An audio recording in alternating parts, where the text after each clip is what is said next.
जय Hind my dear friends. आज आपके लिए एक नई वीडियो लेकर आए हैं जो कि है मेंडल का आनुवंशिकता का नियम वाला।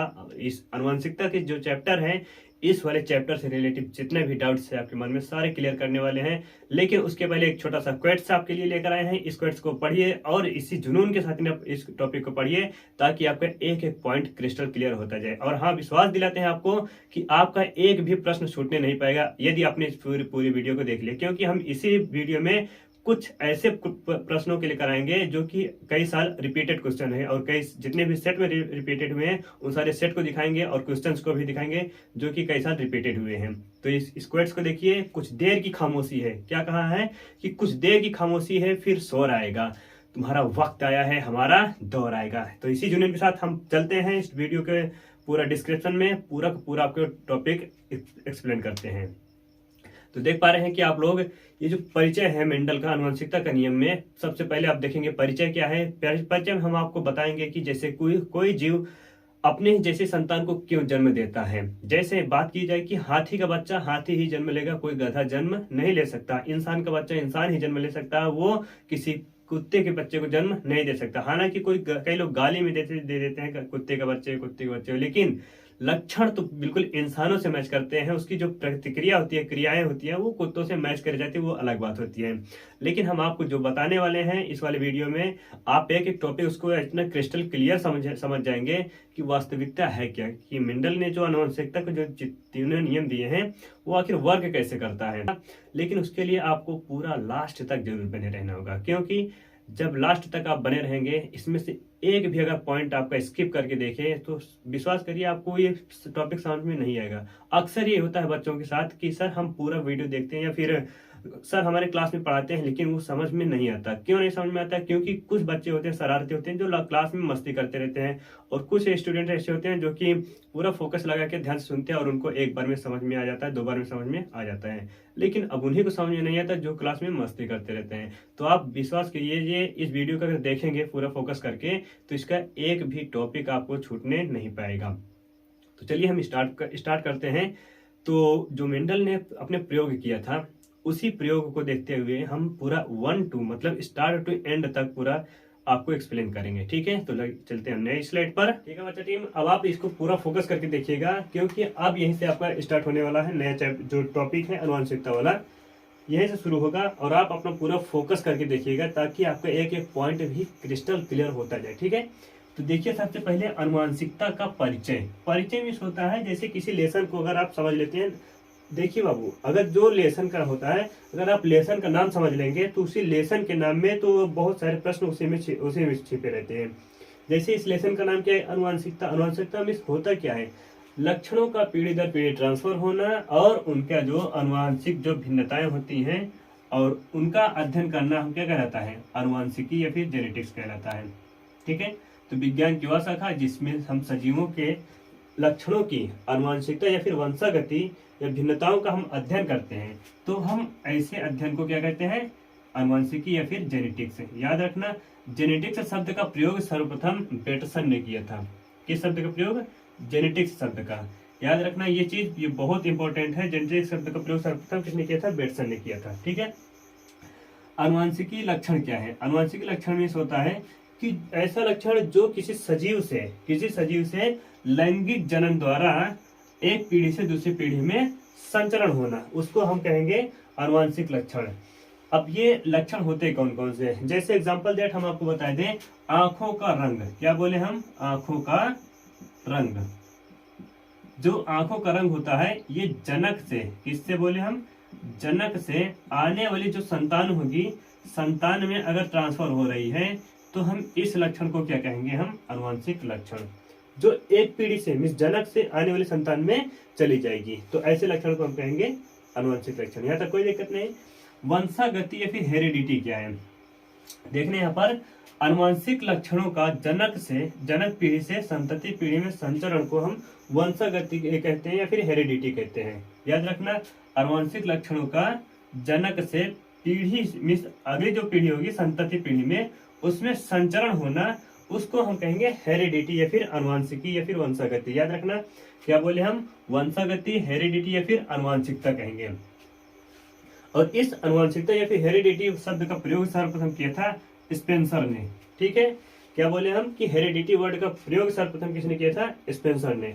ये भी याद रखना। अब अगला देखिए, लैंगिक जनन में जीन विनिमय होने के कारण ही एक जाति के सजीवों के मध्य परस्पर भिन्नताएं पाई जाती है। क्या बोले हम कि लैंगिक जनन में जीन विनिमय, ये पॉइंट नोटिस करना है, इसको हम बता दे रहे हैं।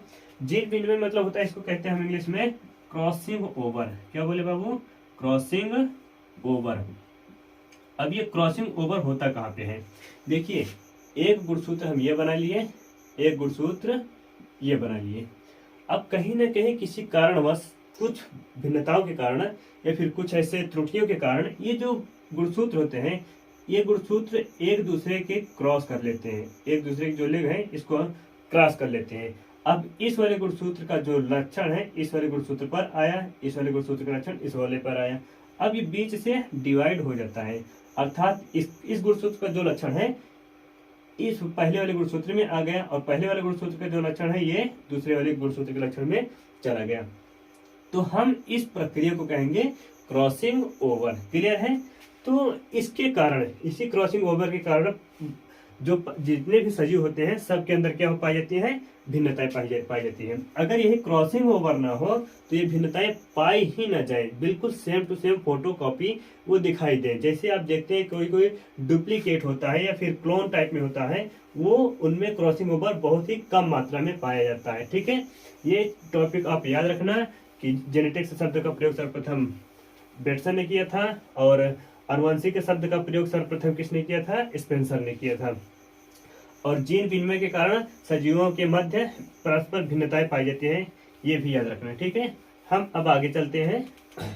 ये अनुवंशिकी है क्या? अनुवंशिकी को कहते हैं जेनेटिक्स। जेनेटिक्स एक विज्ञान की एक शाखा है जिसके अंतर्गत हम सजीवों में आने वाली जो भिन्नता होती है उनका हम अध्ययन करते हैं। अब अनुवंशिकी क्या है? अनुवंशिकता या फिर भिन्नता का अध्ययन अनुवंशिकी कहलाएगा। क्या बोले हम? अनुवंशिकता या फिर भिन्नता, इन दोनों का अध्ययन कहलाएगा अनुवंशिकी। क्लियर है?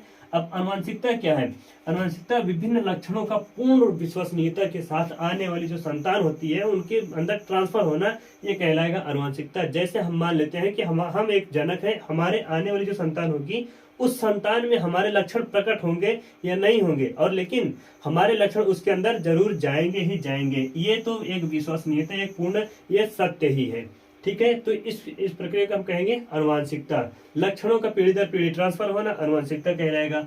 अब जो अनुवांशिकी का दूसरा है इसको कहेंगे हम भिन्नता, क्योंकि अनुवांशिकता में हम क्या कहते हैं? अनुवांशिकता का अध्ययन करते हैं और भिन्नता का भी अध्ययन करते हैं। भिन्नता कैसे हो सकती है? तो संतान में जो लक्षण उत्पन्न होती है वो जनक से ही उत्पन्न होती है, क्योंकि जनक के लक्षण, अर्थात एक जनक ये है, एक जनक ये है, हम इसका हम डार्क कर दे रहे हैं, ये है एक जनक ये है, इन दोनों के लक्षण आने वाली जो संतान होगी आधे लक्षण इसके जाएंगे, आधे लक्षण इसके जाएंगे। तो जो संतानें होंगी वो कैसी होंगी? आधे लक्षण पिता से प्राप्त होगा, आधा लक्षण माता से प्राप्त होगा। तो ये इन दोनों से संतानें कैसे होती हैं? भिन्न होती हैं। राइट, अब देखिए आगे, ये भिन्नता दो तरीके से पाई जा सकती है। एक तो पाई जा सकती है शारीरिक तौर पर, दूसरा पाई जाती है जनन के तौर पर।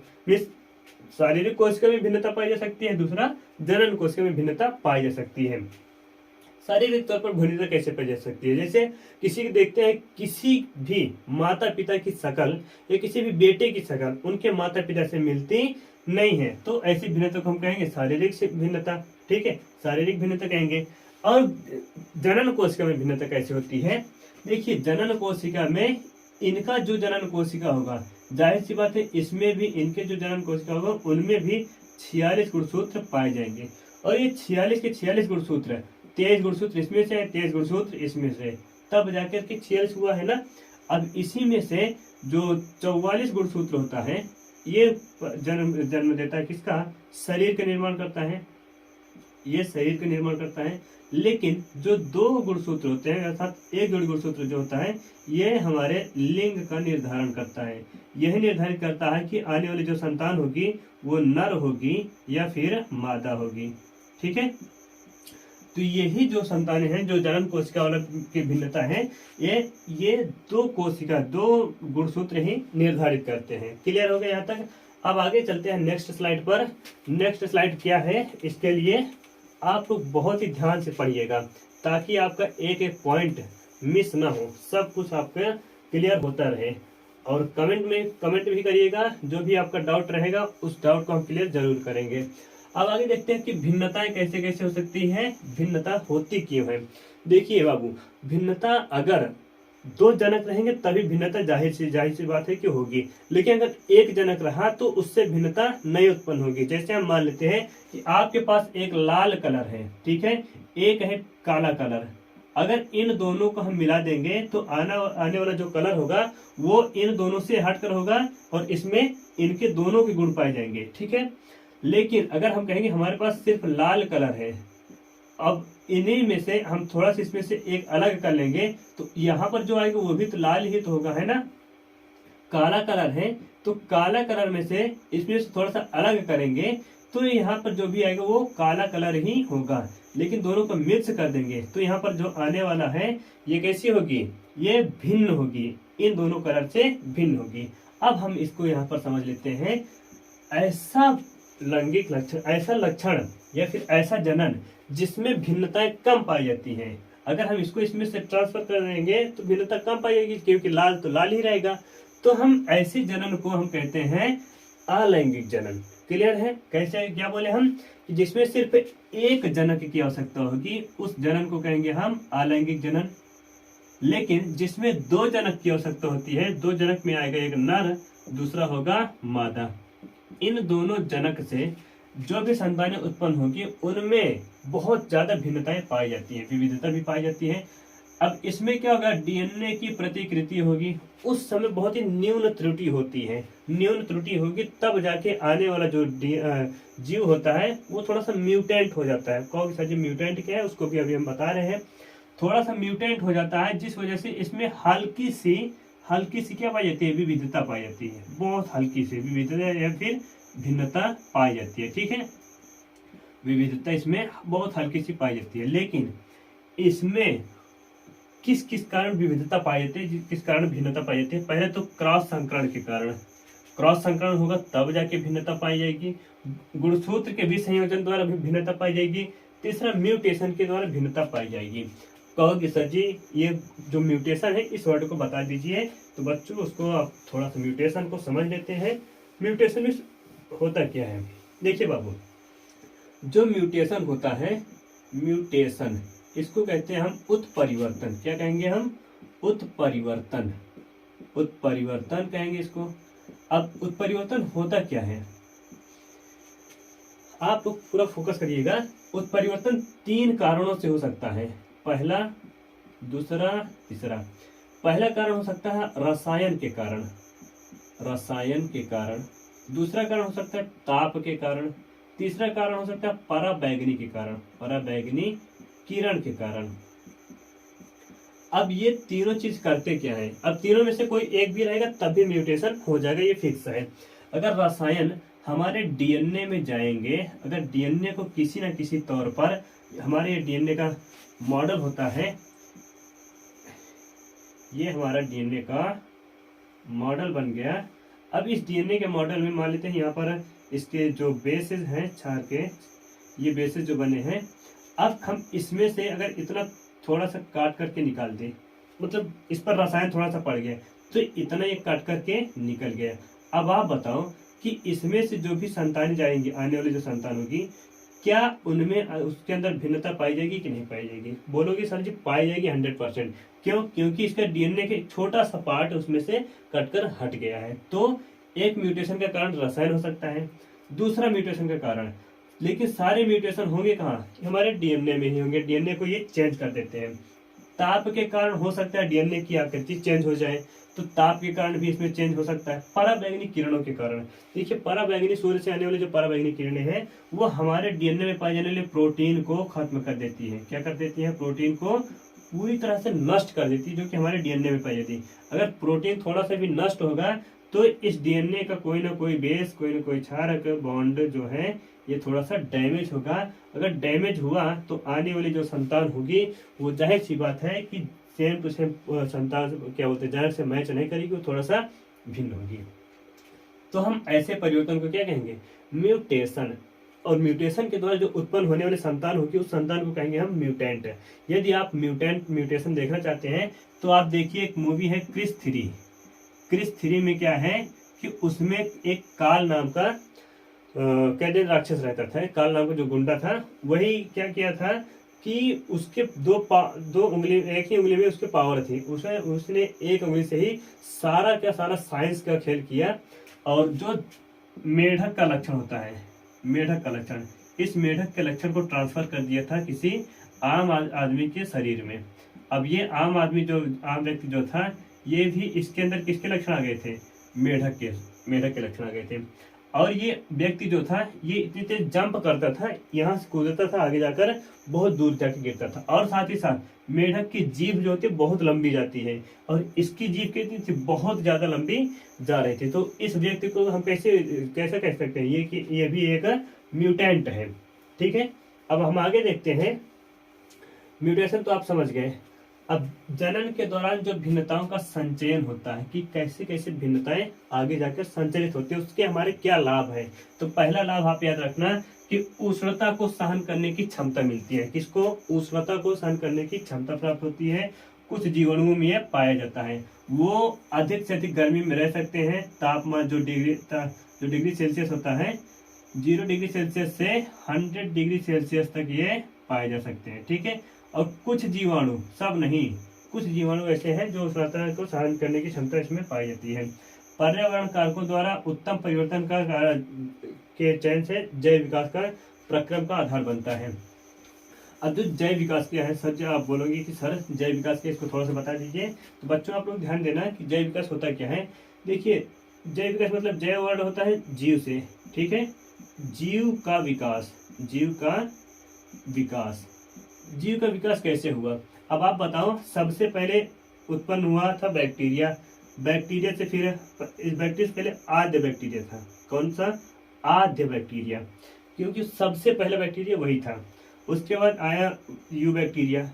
अब यू बैक्टीरिया के बाद फिर आया प्रोकैरियोटिक कोशिका, सॉरी यूकैरियोटिक कोशिका। यूकैरियोटिक कोशिका से फिर धीरे धीरे ऐसे बड़े जीव बनते गए। एक समय आया कि ये जो जीवों का परिवर्तन हो रहा था, म्यूटेशन हो रहा था इन जीवों में, इनमें एक परिवर्तन आया, ये बन गए बंदर।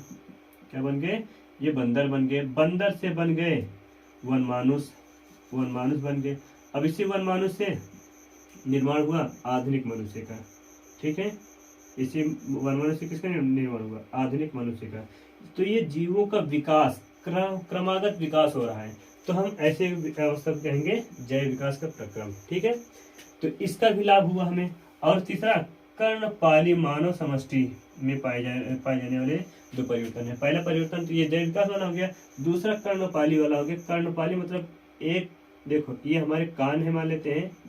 ठीक है, कान में देखेंगे किसी किसी में ये जो कान का ये वाला हिस्सा होता है ये वाला थोड़ा सा लटका हुआ रहता है, लेकिन किसी किसी व्यक्ति में आप देखेंगे ये कान का हिस्सा ऐसे सटा हुआ रहता है ऐसे। ठीक है, तो इसको हम कहेंगे कर्णपाली। और ये जो भी समष्टि में पाई जाएगी, जो भी जीव में पाई जाएगी, वो कैसे होंगी? उनमें भी इसी क्या बोलते हैं भिन्नता के कारण उनमें ऐसी अवस्था पाई जाती है। ठीक है, आप इसका स्क्रीनशॉट ले लीजिए, फिर आगे हम चलते हैं नेक्स्ट स्लाइड पर। तो आगे देखकर ना बच्चों, मेंडल का जीवन परिचय देख लेते हैं। जीवन परिचय मतलब जीवन का जो भी उन्होंने जीवन में अपने जो भी किया, प्रयोग किया, उनका हम देख लेते हैं। तो पहले सबसे पहले याद रखना मेंडल के जो तीनों नियम है, प्रभाविता का नियम, पृथक्करण का नियम और स्वतंत्र अपव्यूहन का नियम, ये तीनों नियम मिलकर बनाते हैं मेंडलवाद। क्लियर है? हम क्या बोले कि मेंडलवाद क्या है? मेंडलवाद में प्रभाविता का, पृथक्करण का और स्वतंत्र अपव्यूहन का नियम, ये तीनों नियम मिलाकर बनते हैं मेंडलवाद। मेंडल का पूरा नाम है ग्रेगर जॉन मेंडल। ये आनुवंशिकी के जनक कहलाते हैं। और आगे देखते हैं, मेंडल ने वंशागति के नियमों का प्रतिपादन किया। इनका जन्म हुआ था 22 जुलाई 1822 को ऑस्ट्रिया के हेंजनडॉर्फ के सिलिशियन गांव में हुआ था। ठीक है, ये याद रखना 22 जुलाई 1822 को ऑस्ट्रिया के देश में हुआ था। 1843 ईस्वी में ऑस्ट्रिया के ब्रून शहर की चर्च में पादरी बने। किस सन में? 1843 ईस्वी में ऑस्ट्रिया के ब्रून शहर में एक पादरी के पद पर काम किए एक चर्च में। ठीक है, कहोगे सर जी चर्च में पादरी क्या होते हैं, तो कहेंगे हम एक मंदिर में होता है पूजा करने वाला जिसको हम पुजारी कहते हैं, मस्जिद में होता है उसको हम मौलाना कहते हैं, वैसे सेम टू सेम चर्च में एक होता है जिसको हम पादरी कहते हैं, जो चर्च के सारे कार्य देख रेख को संभालता है। मेंडल ने उसी चर्च में एक उद्यान बनाया था, उस उद्यान में बोई थी मटर, और कौन सी मटर, उद्यान मटर बोई थी। इस उद्यान मटर का साइंटिफिक नेम है, वैज्ञानिक नाम है, ये इसको कहते हैं पाइसम सेटाइवम। याद रखना मटर का वैज्ञानिक नाम पाइसम सेटाइवम है। मेंडल ने अपने प्रयोग में इसी मटर के पौधे का यूज किया था, जितने उन्होंने प्रयोग किया था। पर ये 7 वर्ष तक इस पर प्रयोग किया, किस पर, उद्यान मटर पर 7 वर्ष तक प्रयोग किया। ठीक है, ये याद रखना, ये भी एग्जाम में आ जाता है कि मेंडल ने अपने प्रयोग में मटर के पौधे पर कितने वर्ष तक स्पेंड किया था, तो 7 वर्ष तक इस पर अध्ययन किया था। आगे इनके प्रयोगों को ब्रून सोसाइटी ऑफ नेचुरल हिस्ट्री के सामने प्रस्तुत किया गया। इन्होंने जो भी प्रयोग किया, एक पत्रिका छपती है ब्रून सोसाइटी ऑफ नेचुरल हिस्ट्री, वो उस समय ऑस्ट्रिया देश में छप रही थी।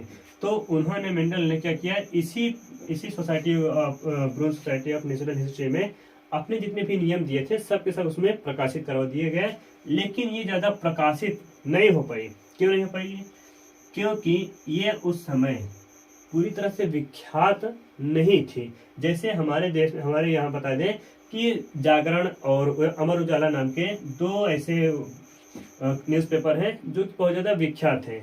द हिंदू भी मान लेते हैं, वो भी बहुत विख्यात है, लेकिन कुछ ऐसे न्यूज़पेपर हैं जो कि आप लोग नाम ही नहीं सुने होंगे।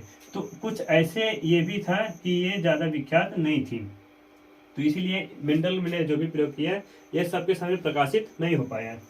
आगे देखते हैं, सन 1886 ईस्वी में इस सोसाइटी की वार्षिकी के पद पर संकरण प्रयोग के नाम से प्रकाशित की, इसकी आवश्यकता नहीं है। मेंडल द्वारा उद्यान मटर पर किए गए इन प्रयोगों के परिणाम के आधार पर आनुवंशिकी के नियमों का प्रतिपादन किया गया। देखिए मेंडल ने जो भी प्रयोग किया था, और वो प्रयोग 2 प्रयोग किए थे, एक किए थे एकल संकरण पर और दूसरे प्रयोग किए थे द्विसंकरण पर। ठीक है, 2 प्रयोग किए थे द्विसंकरण प्रयोग पर।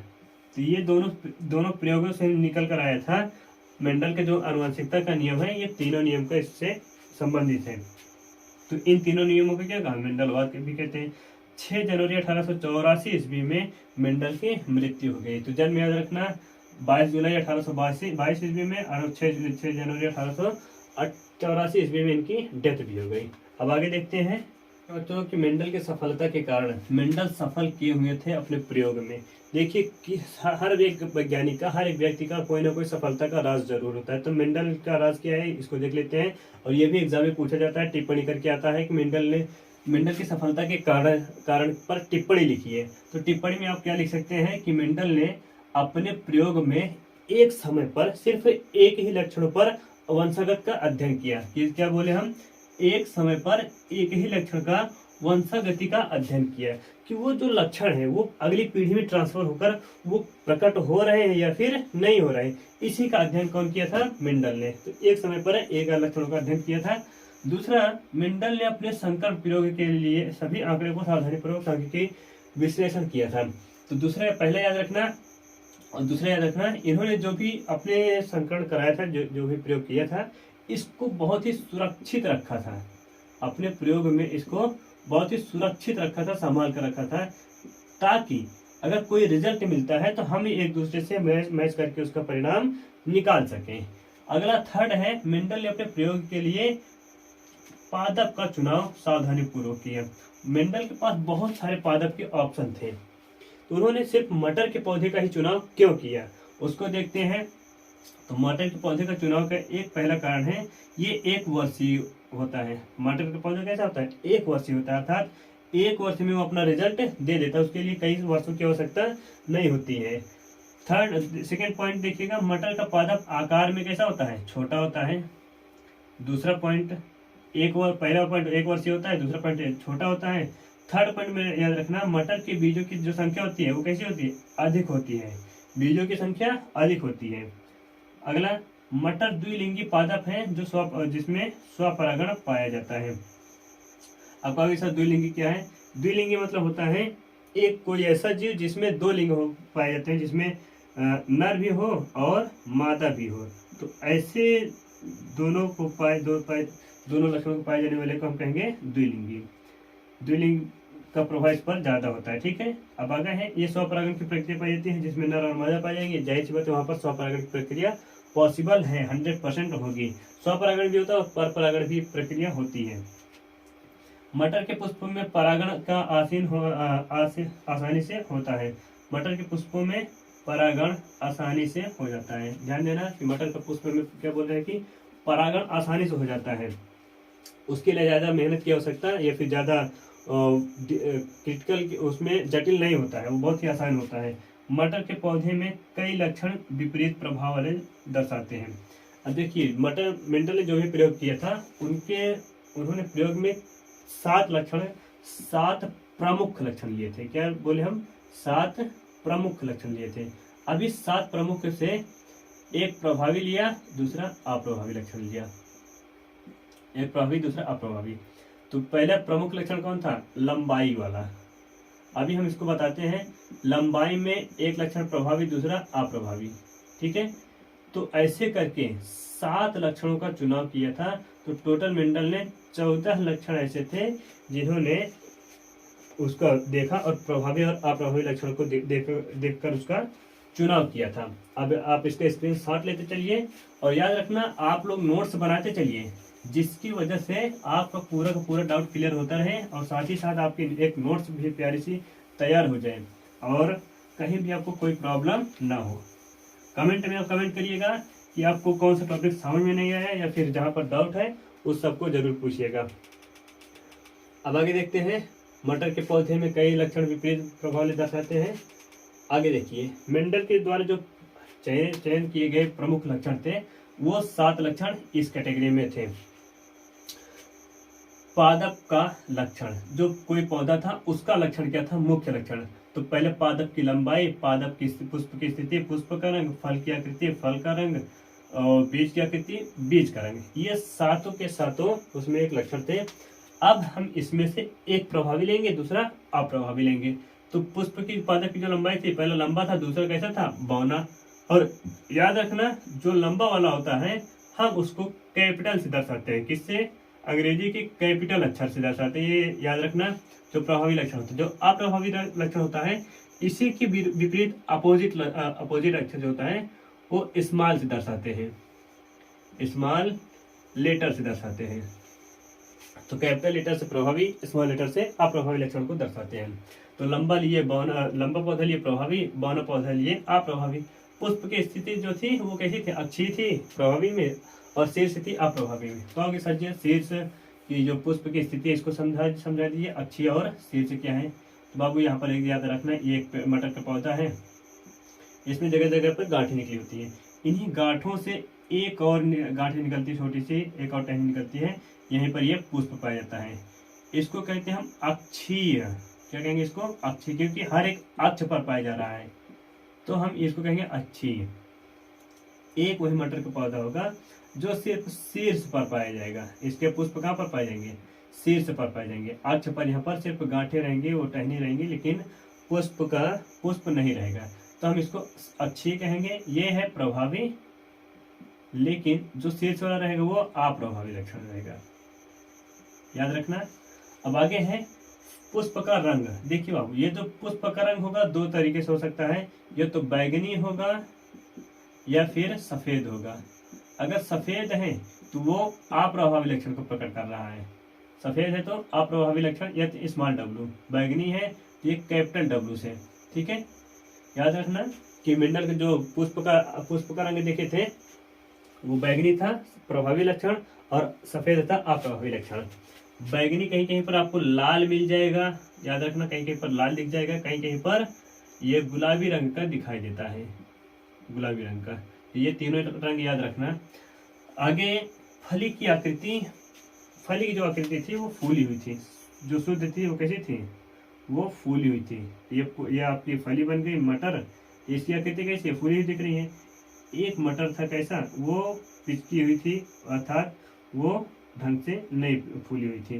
तो ये प्रभावी हो गई, ये अप्रभावी। तो हम क्या बोले, जो फली की आकृति है फूली हुई, दूसरा पिचकी हुई आकृति। अगला है पांचवा लक्षण, फली का रंग।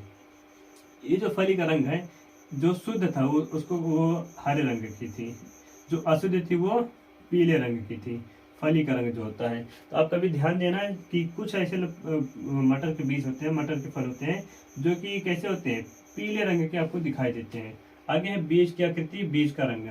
अब इसके अंदर जो बीज पाया जाएगा, वो बीज जब हरा रहेगा मटर, तो वो बीज भी हरा पाया जाएगा। लेकिन पकने के बाद इस मटर में होते हैं दो बीज पत्र, दो पार्ट होते हैं, एक ये दो पत्र होते हैं। तो चूंकि ये बीज के अंदर पाए जाते हैं, तो इसलिए इसको कहेंगे हम बीज पत्र।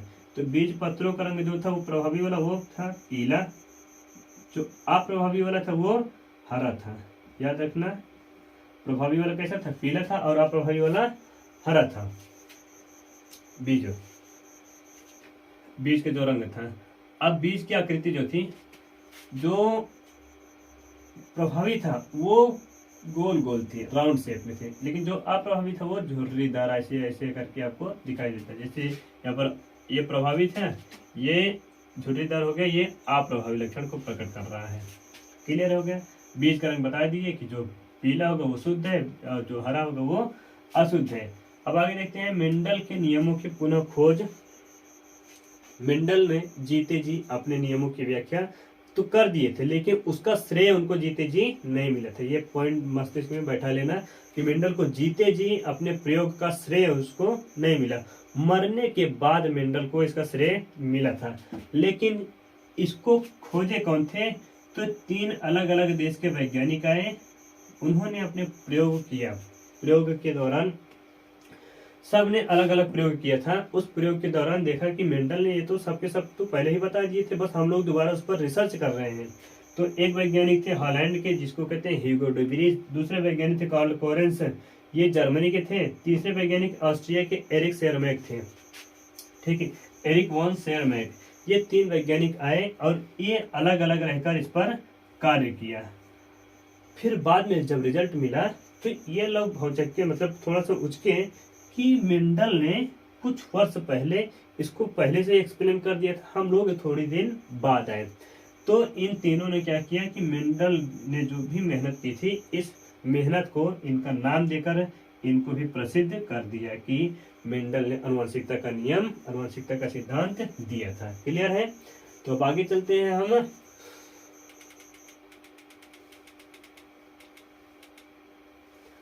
आनुवंशिकी शब्दावली देखना। ये मोस्ट इम्पोर्टेंट है, ये मोस्ट इम्पोर्टेंट है, इसको आप डबल स्टार बना लेना बढ़िया से। और आनुवंशिकी शब्दावली अगर आप समझ गए तो मेंडल के सारे नियम, सारे जो भी व्याख्या, जो भी सिद्धांत दिए थे, सब के सब आपको समझ में आ जाएगा। तो सबसे पहले याद रखना कि जीन वर्ड क्या है, जीन क्या है। तो जीन के जो शब्द दिए थे जोहानसन दिए थे। सबसे पहले जीन को मेंडल ने कहा था कि कारक है। मेंडल ने क्या कहा था जीन को, कारक। लेकिन मेंडल ने कहा था कि कोई तो है जो कि लक्षणों को एक पीढ़ी से दूसरी पीढ़ी में ले जाने का काम कर रहा है। तो मेंडल ने कहा ये एक प्रकार का जो रसायन है, इस रसायन को कोई ना कोई नाम दे देते हैं। तो उस समय इन्होंने इसको कारक नाम दिया। लेकिन कुछ साल बाद आए एक वैज्ञानिक जोहानसन ने। जोहानसन ने क्या किया कि इस कारक शब्द को हटाया, इसको उड़ा डिलीट किया। डिलीट करने के बाद उस पर क्या रख दिया, जीन। ठीक है। तो मेंडल ने कारक कहा और जोहानसन ने जीन कहा। और ये जीन होता क्या है, जीन पाया जाता है हमारे गुणसूत्र के डीएनए पर पाया जाता है। और एक गुणसूत्र के डीएनए पर कई सारे जीन उपलब्ध होते हैं जो कि लक्षणों का वहन करते हैं। हमारे अंदर कोई लक्षण है तो अगली आने वाली संतान में अगर वो लक्षण जा रहा है तो उसको ले जाने वाला काम कौन करेगा, जीन। क्लियर है यहाँ तक। अब आगे युग्म विकल्पी क्या है। युग्म विकल्पी बाबू ध्यान देना, ये थोड़ा सा समझ में कम आता है सबको, और इसको हम आपको बेहतर तरीके से समझाएंगे कि युग्म विकल्पी क्या है। देखिए, जब कोई दो जीन मिलकर सिर्फ एक लक्षणों को वहन करेंगे, क्या बोले हम, कोई 2 जीन मिलकर जो कि विपरीत हो और वो दोनों जीन एक ही लक्षणों को ले जाने का काम करेंगे, तो वही आपका कहलाएगा युग्म विकल्पी। नहीं समझ में आया।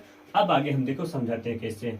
हम ये एक कोशिका है, ये एक कोशिका है, 46 गुणसूत्र इसमें पाए जाएंगे, 46 गुणसूत्र इसमें पाए जाएंगे, इनमें अर्धसूत्री विभाजन होगा, 23 से इधर से आएगा, 23 इधर से आएगा। ठीक है, ये 46 बन गए। अब आप बताओ, ये जो 23 है, इस 23 को कहेंगे हम एक सेट। एक सेट इधर से आया, एक सेट इधर से आया, टोटल कितने सेट हो गए? 2 सेट हो गए। अब इन दोनों सेटों में हम मान लेते हैं 23 गुणसूत्र को ऐसे ऐसे करके 23 बार लिखेंगे। और ये कैसे, किसके गुणसूत्र है? फीमेल का, ये गुणसूत्र है मेल का। ठीक है, ऐसे 23 करके इसको हम लिखते चलेंगे। ये 1 number, 2 number, 3 number, 4 number, 5 number, ऐसे करते करते करते करते करते करते 23वें नंबर पर, तो 23वें नंबर हुआ, इस पर आएगा एक्स और वाई गुणसूत्र, तो एक्स और एक्स गुणसूत्र यहाँ पर 23 पर आ गया। तो टोटल 23 गुणसूत्र हो गए। यहाँ पर इसको अगर हम ऐसे क्रम में करेंगे तो 1 2 3 4 5 6 7 8 9, ऐसे करते करते कहाँ पर आ जाएगा? 23 गुणसूत्र इधर, और लास्ट वाला जो 23 होगा वो होगा एक्स और वाई। राइट, ये भी 1 number, 2 number, 3 number, 4 number, 5 number, 6 number, ऐसे करके पूरा 23 नंबर तक ऐसे रहेगा। तो अगर सर जी आप नंबरिंग क्यों कर रहे हैं? तो बाबू नंबरिंग का एक मुख्य कारण ये है कि जो जीन होगा पहला नंबर, ये दोनों समान आकार में होंगे, काम में भी समान होंगे। अगर ये लंबापन को ले जा रहा है तो पहला गुणसूत्र इसमें भी वो भी लंबेपन को ही आगे ले जाएगा। क्लियर है? हम क्या बोले कि जो जीन आकार में, क्या बोले हम, आकार में और स्थिति में समान होंगे, आकार में और स्थिति में समान होंगे, उनको हम युग्म विकल्पी कहते हैं। और इन्हीं गुणसूत्र पर जो कि समजात होते हैं, और एक वर्ड याद रखना, ये समजात गुणसूत्र पर पाए जाते हैं। युग्म विकल्पी कैसे पाए जाएंगे? समजात गुणसूत्र पर पाए जाते हैं। कहोगे सर जी क्या नया नया वर्ड दे रहे हैं आप लोग। तो आप बाबू याद रखना, समजात किसे कहेंगे? जो उत्पत्ति में और स्थान पर एक ही हो, हम उसको समजात कहेंगे। जैसे एक पर ये स्थित है, एक पर ये स्थित है, इसको हम समजात कहेंगे। 2 पर ये स्थित है, 2 पर ये स्थित है, इसको समजात कहेंगे। 3 पर ये स्थित है, 3 पर ये स्थित है, इसको समजात कहेंगे। अब ये बताओ, हम इसमें 3 नंबर वाला मान लो निकाल लेते हैं, ये है, इधर से 3 नंबर वाला ये निकाल लेते हैं। क्या इस गुणसूत्र के पास कोई जीन होगा? बोलोगे हाँ सर, इसके पास डीएनए भी होगा और जीन भी होगा। तो ये बताओ, क्या वो जीन कोई लक्षण को ले जाएगा? हाँ सर, ले जाएगा। तो यहाँ पर एक हम लक्षण, यहाँ पर एक जीन यहाँ पर बना दे रहे हैं, एक जीन यहाँ पर बना दे रहे हैं। राइट, अब ये जीन एक लक्षण को ले जा रहा है, उस लक्षण को हम मान लेते हैं कैपिटल टी है, या फिर दूसरा लक्षण ले लेते हैं, मान लेते हैं रंग है लाल, रेड, उस पर रंग कैसा है? रेड है। तो क्या ये बताओ, इस पर भी वो जीन पाया जाएगा कि नहीं? हाँ सर, पाया जाएगा, यहाँ पर भी रेड पाया जाएगा। अब ये दोनों कैपिटल है, ये भी कैपिटल, ये भी कैपिटल है, ये प्रभावी हो सकता है ना, यहाँ पर कैपिटल आर, पहली कंडीशन। दूसरी कंडीशन क्या हो सकती है? एक एक्स ये, एक गुणसूत्र ये है, दूसरा गुणसूत्र ये है, सेम पोजीशन पर, ये कैपिटल आर है, ये स्मॉल आर है। तो जीन कैसे हो सकते हैं? दोनों समजात भी हो सकते हैं, प्रभावी हो सकते हैं, समयुग्मजी भी हो सकते हैं। समयुग्मजी मतलब ये इसके युग्म कैसे रहेंगे? समान दिखाई देंगे। और एक्स ये हो गया, दूसरा एक्स ये हो गया। ठीक है, एक गुणसूत्र ये, एक गुणसूत्र ये, इस पर स्मॉल आर, इस पर स्मॉल आर। तीसरी कंडीशन क्या है? Small r small r. तो याद रखना, युग्म विकल्पी किसे कहेंगे? कि कोई भी जीन जो एक लक्षण को प्रकट करने के लिए 2 जीन कार्य करते हैं, और वो दोनों जीन समजात गुणसूत्र पर स्थित होंगे, उनका आकार भी समान होगा, स्थिति भी समान होगी, हम उसको समजात गुणसूत्र कहते हैं। अब समयुग्मजी क्या है और विषम युग्मजी क्या है? समयुग्मजी मतलब कोई भी गुणसूत्र अगर समान पाया जा रहा है, मतलब जो दिखाई दे कि कैपिटल टी है, यहाँ पर ये कैसे दिख रहा है? एक दूसरे के समान दिखाई दे रहा है, तो हम समयुग्मजी कहेंगे। Small T. प्रभावी और अप्रभावी की बात नहीं कर रहे, ध्यान देना बाबू, हम प्रभावी और अप्रभावी की बात नहीं कर रहे, सिर्फ युग्मनज जो इसके हैं इसको समान है। एक युग्मक कैपिटल टी वाला इसका समान है, कैपिटल टी वाला इसका युग्मक समान है, स्मॉल टी वाला समान है, स्मॉल टी वाला, ये दोनों सेम दिखाई दे रहे हैं। तो ऐसे को कहेंगे हम समयुग्मजी। लेकिन अगर यही कैपिटल टी और स्मॉल टी हो जाता है तब इसको हम कहते हैं विषम युग्मजीय, क्योंकि ये कैपिटल टी ये युग्मक जो है ये कैपिटल में है, ये युग्मक कैसा स्मॉल में है, तो इन दोनों को हम क्या कहेंगे विषम युग्मजीय और इनको हम कहेंगे समयुग्मजीय। क्लियर है यहाँ तक। हम अब आगे चलते हैं। तो अब आगे देखना बाबू, पांचवा है लक्षण प्रारूप। क्या है लक्षण प्रारूप? मतलब होता है इसको हम कहते हैं फिनोटाइप। क्या कहेंगे हम? फिनोटाइप कहेंगे। अब आप लोग फिनोटाइप बताइए क्या होता है। तो बाबू आप लोग ध्यान देना फिनोटाइप क्या होता है।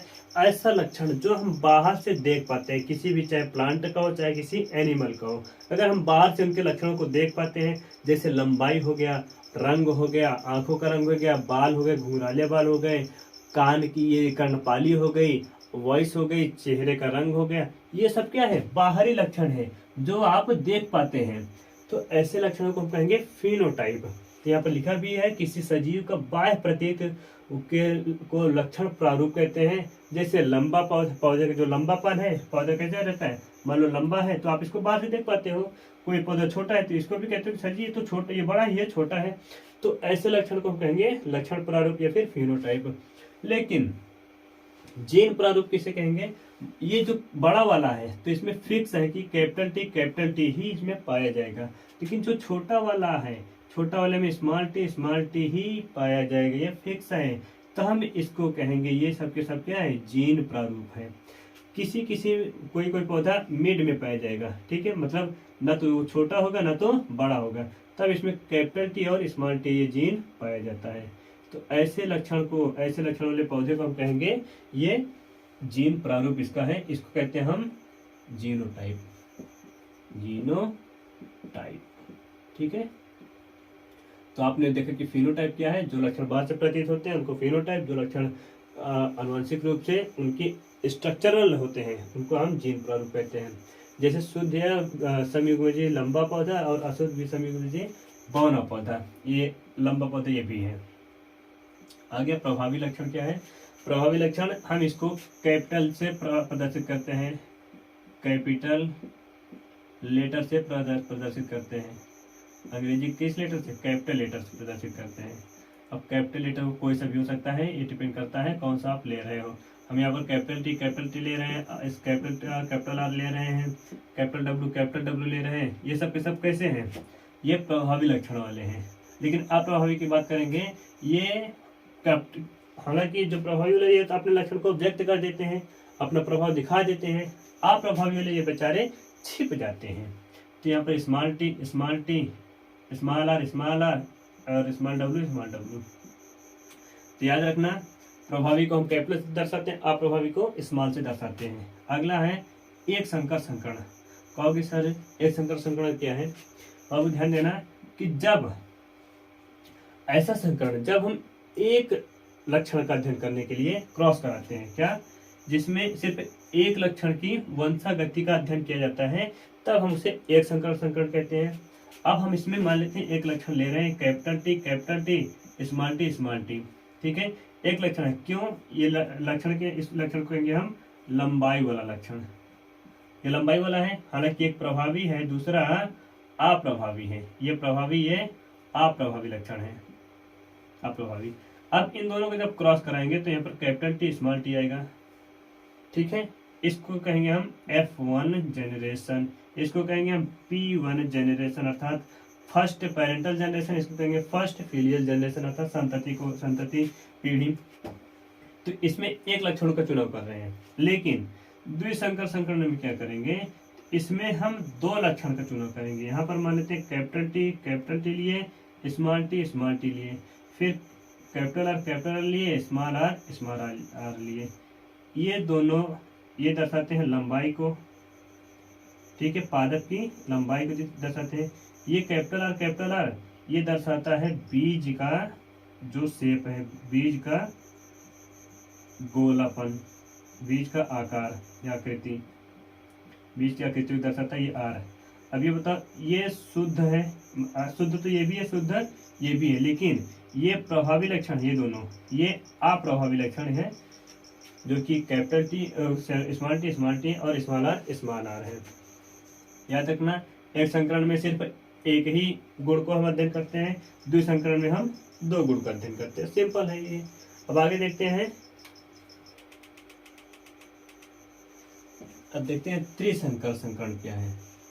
एक संकरण में एक लक्षण का अध्ययन किए थे पूरी वंशागति में, दूसरे द्विसंकरण में 2 लक्षणों का वंशागति पर अध्ययन किए थे, त्रिसंकरण में हम 3 लक्षणों का वंशागति में अध्ययन करेंगे। क्या बोले हम? 3 लक्षणों का अगर हम अध्ययन कर रहे हैं तो हम ऐसे लक्षण को, ऐसे संकरण को हम त्रिसंकरण संकरण कहते हैं। ठीक है। बहुसंकर संकरण क्या है? बहुसंकरण मतलब 3 से अधिक, क्या बोले? 3 से अधिक लक्षणों का अगर हम अध्ययन करते हैं तो ऐसा संकरण कहलाएगा बहुसंकर संकरण। क्लियर है बाबू? परीक्षण संकरण क्या है? देखो, परीक्षण संकरण को हम बैक क्रॉस भी कहते हैं, BSC के बैक क्रॉस। बैक क्रॉस में होता क्या है?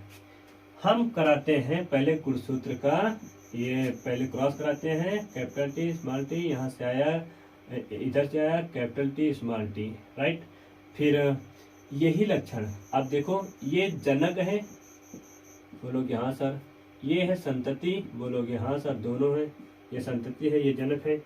अब हम अगर इसका जब क्रॉस कराएंगे प्रथम पीढ़ी के जो जनक हैं उनसे, उनके अप्रभावी लक्षण से कराएंगे। क्या बोले हम? प्रथम पीढ़ी के अप्रभावी लक्षण वाले से कराएंगे, अप्रभावी लक्षण वाले जनक से, लक्षण वाले जनक से। ठीक है। अप्रभावी लक्षण वाले जनक से अगर कराते हैं तो ऐसा क्रॉस, ऐसा परीक्षण बैक क्रॉस कहलाता है या फिर परीक्षण संकरण कहलाता है। लेकिन अगर इसका हम इससे करा देंगे तो ये बैक क्रॉस नहीं कहलाएगा। इसको हम दोनों को टर्म कुछ और देते हैं। अगला संकर पूर्वज या पश्च संकरण। अब संकर पूर्वज की बात करेंगे कि जब प्रथम पीढ़ी में जो संतान उत्पन्न हुई है, F1 पीढ़ी में जो संतान उत्पन्न हुई है, उसका क्रॉस किसी एक से, जनक में से, चाहे माता से चाहे पिता से अगर कराते हैं तो ऐसा संकरण कहलाएगा पूर्वज संकरण या फिर पश्च संकरण। ठीक है। लेकिन जो परीक्षण संकरण होगा सिर्फ और सिर्फ अप्रभावी वाले जनक से कराया जाएगा। राइट, हो गया काम। अब आगे देखते हैं व्युत्क्रम क्रॉस। व्युत्क्रम क्रॉस में पलट कर, अब जैसे मान लेते हैं यहाँ पर कैपिटल T स्मॉल t ये है, अब यहाँ पर कैपिटल T स्मॉल t ये है। अब एक बार क्या कह रहा है कि A पादप में कैपिटल T व B पादप में स्मॉल t, हम इसको हम A पादप मान लेते हैं, इसको हम B पादप मान लेते हैं, को मादा जनक के रूप में प्रयुक्त किया जाता है।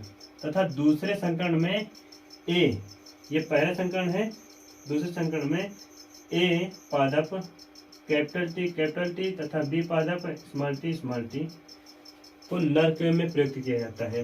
तो इसको हम व्युत्क्रम, दरअसल ये यहाँ पर ध्यान देना, ये इसको उल्टा होना चाहिए। इसको हम B मानते हैं, इसको हम A मानते हैं। अब ये देखो, पहले वाले संकरण में जो कैपिटल T है वो A है, दूसरे वाले संकरण में जो कैपिटल T है वो B है। तो हम इसको कहेंगे व्युत्क्रम, क्योंकि वो पलट गया है, संकरण उसका पलट गया है। तो ऐसे संकरण को हम व्युत्क्रम संकरण कहते हैं। अब आगे देखते हैं 15वें के बाद जनक पीढ़ी क्या है। जनक पीढ़ी, F1 पीढ़ी, F2 पीढ़ी, एक संकर अनुपात, द्विसंकर अनुपात, ये सबको हम एक ही स्लाइड में बता दे रहे हैं। देखिए, जनक पीढ़ी जो क्रॉस करता है, जो आपस में संकरण करते हैं, उसको हम जनक पीढ़ी कहते हैं। जैसे यहाँ पर एक जनक लिख दे रहे हैं, जनक पीढ़ी। हम जनक पीढ़ी को हम कहेंगे P generation, P generation, GENERATION, P generation, अर्थात इसको कहेंगे हम पैरेंटल जनरेशन। ध्यान देना, जनक पीढ़ी किसे कहेंगे कि यह एक ऐसी पीढ़ी होती है जो खुद संकरण करके संतति उत्पन्न करती है। हम यहाँ पर जनक पीढ़ी में कैपिटल T स्मॉल t ले लिए, इसको हम मान लिए ये मेल है, ये इसको मान लिए हम ये फीमेल है। राइट, इनसे जो संतानें उत्पन्न होगी इसको कहेंगे हम F, इसको कहेंगे P1, अर्थात फर्स्ट पेरेंटल जनरेशन, ठीक है।